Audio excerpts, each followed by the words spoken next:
Oke, halo selamat malam semuanya. Shalom. Perkenalkan nama saya Marcelino Simanjuntak. Saya dari Prodi Teknologi Rekayasa Otomotif dengan nomor NIM 2924032. Oke, pada hari ini saya ingin membahas tentang materi pemahaman mendalam tentang soteriologi dalam kekristenan.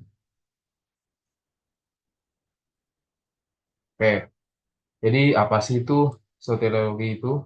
Oke, soteriologi itu adalah suatu studi tentang siapa dalam kekristenan.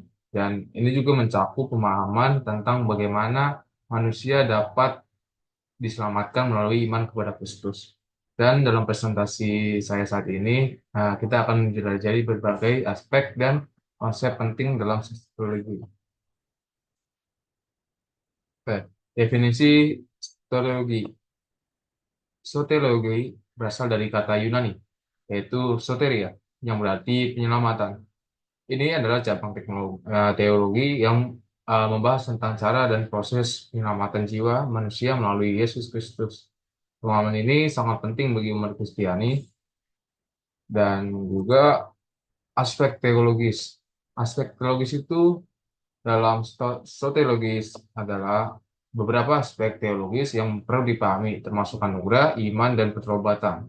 Jadi ketiga elemen ini berperan penting dalam proses penyelamatan dan hubungan manusia dengan Tuhan. Anugerah Allah. Anugerah Allah adalah pemberian Tuhan yang tidak layak diterima oleh manusia. Dalam konteks soteriologi, anugerah adalah dasar dari keselamatan yang diterima melalui iman. Tanpa anugerah, manusia tidak dapat diselamatkan. Oke, jadi sini akan menjelaskan tentang peran iman. Peran iman apa sih itu?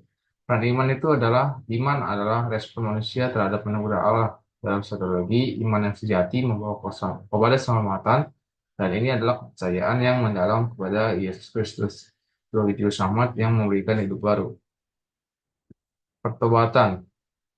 Pertobatan dalam soteriologi itu adalah langkah yang penting dalam soteriologi.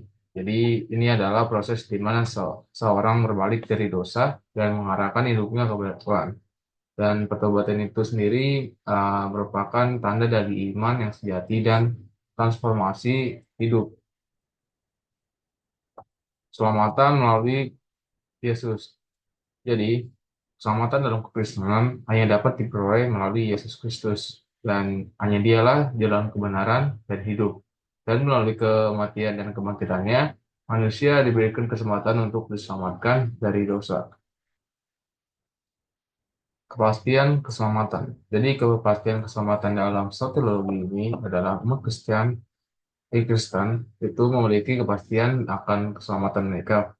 Dan dengan percaya kepada Yesus dan menerima anugerahnya, mereka dapat yakin bahwa mereka telah diselamatkan dan akan memiliki hidup yang kekal di hadapan Allah.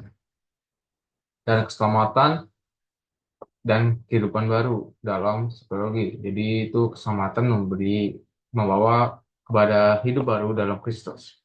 Yang berarti hidup dengan tujuan dan arah yang baru, jauh dari kehidupan yang lama. Umat Kristen panggil untuk hidup dalam ketaatan kepada firman Tuhan. Soteriologi dalam Alkitab. Soteriologi dalam Alkitab memberikan banyak referensi tentang soteriologi. Dari kitab Kejadian hingga Wahyu, konsep penyelamatan dan anugerah Allah jelas penting untuk memahami konteks Alkitabiah dari keselamatan ini. Dan perbedaan denominasi. Terdapat perbedaan dalam pemahaman soteriologi di antara berbagai denominasi Kristen. Beberapa menekankan pada iman saja, dan sementara yang lain menekankan pada perbuatan. Dan ini menciptakan kegeragaman dalam pengajaran tentang keselamatan. Dan tantangan dalam soteriologi. Ada tantangan dalam memahami dan mengajarkan soteriologi, yaitu adalah misinterpretasi atau pengajaran yang tidak akurat dapat membingungkan umat. Oleh karena itu, penting untuk belajar dari sumber yang terbaca dan berdasarkan Alkitab. Oke. Jadi kesimpulan yang saya baca dari presentasi yang saya buat ini adalah, jadi pemahaman tentang soteriologi itu sangat penting dalam kekristenan. Melalui anugerah, iman, dan pertobatan, manusia dapat mengalami keselamatan yang ditawarkan oleh Yesus Kristus. Jadi, mari kita terus mendalami dan menghidupi kebenaran Ini segitu saja presentasi yang saya sampaikan pada malam hari ini. Sebelumnya mohon maaf. God bless you.